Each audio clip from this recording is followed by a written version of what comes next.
you want to hear my thoughts on Far Cry 5, I'll save the suspense and tell you right now. I think it's basically like the perfect comfy game. If you want to hear my thoughts in detail, then listen to the end on why I never get tired of playing this game. And there's actually a handful of games I go back to when I'm tired of playing games or I'm getting really burnt out on a lot of the newer games that's coming out. And Far Cry 5 is probably the first of like maybe 4 go-to options. So like the other main picks typically is like Resident Evil 7 or Cyberpunk, or every now and again something like Dying Light 1. And there's even more than just those 4, but in terms of like going back and playing games where I could just completely relax, those 4 games right there help me bridge the gap between new games that I actually want to play and when I don't really feel like playing anything else. Now, as for why I sometimes pick this game in particular, to me it's because this game is so damn replayable and it has some of the most badass moments and honestly like best gameplay the Ubisoft has ever put out. And in this video I'm going to go over what I think about the game and why it never gets old to me. Although I should say this right up front, like I'm not going to be touching on something like the story. I just have almost no interest in Far Cry stories, after Far Cry 3 at least. I mean, that's kind of a hard act to follow, unfortunately, and I really just play these games for the really fun gameplay. That's not to say like the world building isn't fantastic. I actually pay attention to like the small details in the environment based on like the region I'm in and how it's specific to that region. But as for like the actual cutscenes themselves, outside of my first playthrough, I didn't really find them interesting, so I just won't really comment on it unless it mixes in with the gameplay. Also, one last thing, this isn't a breakdown of Far Cry 5. I just figured since I play this game so much, I might as well talk about it like I do with a lot of other games I play so much and why I keep coming back to it. I'll do a Far Cry 5's DLC video in the future, but for now I just want to focus on the game we got at release. But yeah, other than that, I guess I'll get started and let's start with the perk system since that's kind of what I'm watching right now as I'm talking. And yeah, this perk system, like, I don't know why more games don't do perks like this or something similar because it's 10 times better and encourages exploration more than any other game I've ever played. The fact that perks aren't tied to leveling in this game is an absolute godsend for players who just want to run around doing random shit like, I don't know, maybe you really like the mini games or challenges across the map like the flying challenges or the wingsuit and vehicle challenges. And the fact that you're still rewarded for doing those basically useless activities outside of like a main mission here or there is a really good reason why this game doesn't feel like it's forcing you to engage with multiple activities, and that's because the perk system is so open-ended. If you want to, you can literally just ignore all the prepper stashes that basically provide the majority of the perk points, and you could just do random weapon challenges like shotgun kills or rifle kills. Or you can explore and take out a cultist outpost every now and again. But mostly you could just run around helping random NPCs or destroying roadblocks, and you're going to get your perk points the same way, at the same rate, if not even faster if you're efficient about it. Like, it's crazy that Far Cry 5 offers this amount of player freedom and player choice and exploration despite it not being an RPG. As a matter of fact, if the story in this game was an RPG that replaced the main story, this game, I'm not joking, would easily have cracked my top 15 games.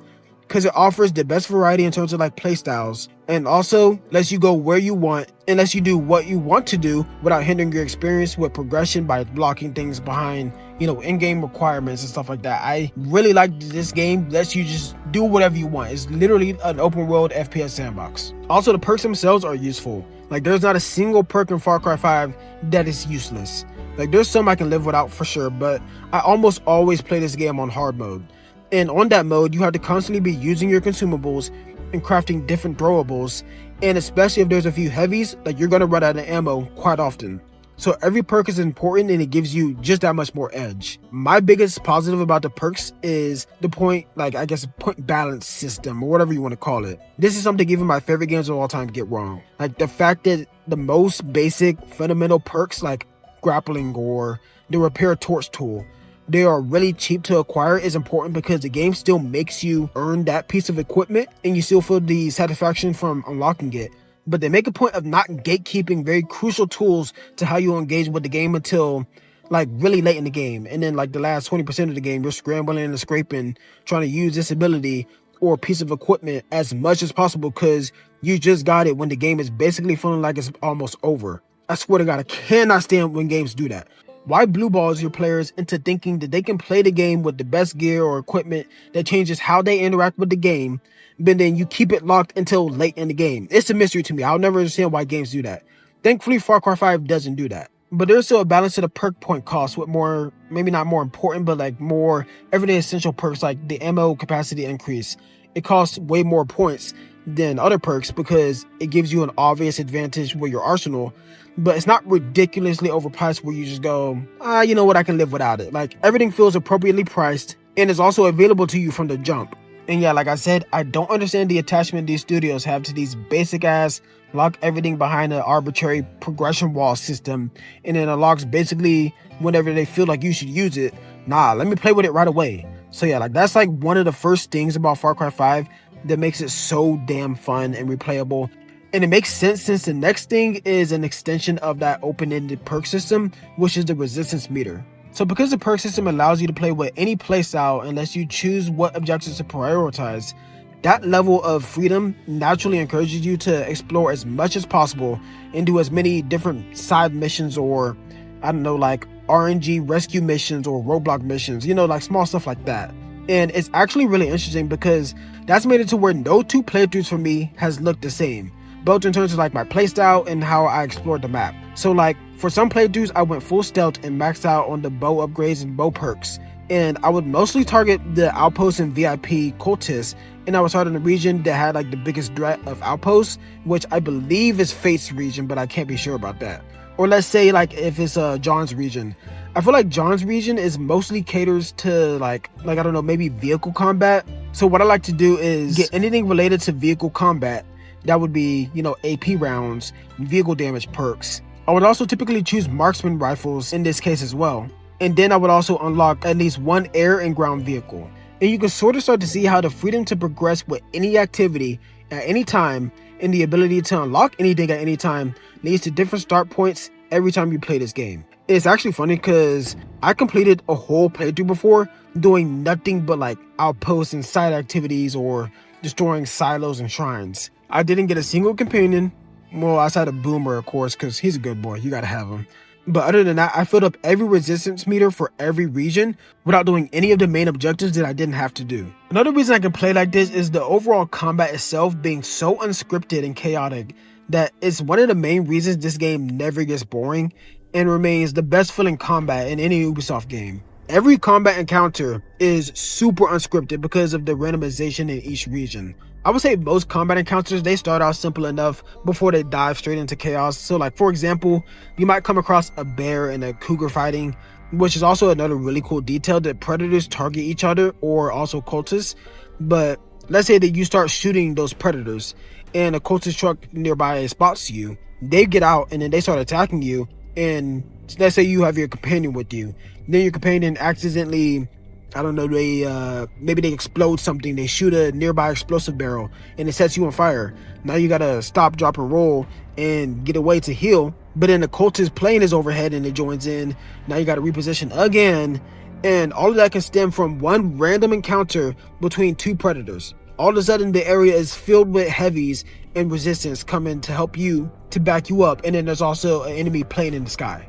That's like at least 30% of how my encounters go on hard mode if I'm just out and about and not playing stealthy. It dives into chaos so quickly if you don't have a backup plan to a backup plan. Like, you're just gonna be dead really quick. And that's why this game, it never gets boring. No two encounters will ever be the same, at least on hard mode again. I've not played any of the other modes besides hard mode since, I guess, my first playthrough, because it's sort of like The Witcher 3 on normal mode, where you don't really gotta worry about gadgets and crafting and the passive buffs from consumables. I like to pick a mode that makes you basically, like, you had to strategize how you're going to do it. You had to really think about how you're going to engage with combat. I really like when a game makes you think before you engage in combat. And yeah, Far Cry 5's combat on hard is very difficult and chaotic, but it's also really addicting. The last thing to note is that the main menu music is easily in the top 20 soundtrack, like pure soundtracks in gaming history. I'm sorry. It's so damn good. Sometimes I'll just sit in the main menu if the song just starts, and I'll wait to the end before I close the main menu.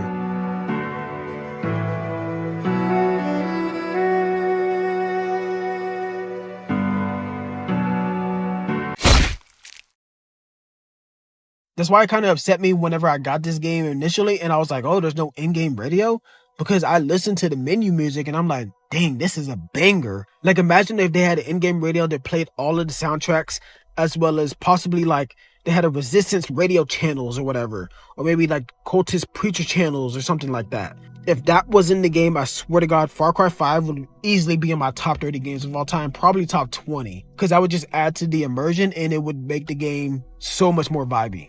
You know, as I look back on years in gaming like 2013 and 2016 and even 2018, I really started to feel bad for games that came out in the early half of those years, because even though if there were really good games that came out in those years, like near the year's end, the latter half of it was just stacked with mega giants. Like in 2013, it was like The Last of Us. Well, actually, I think The Last of Us was mid 2013.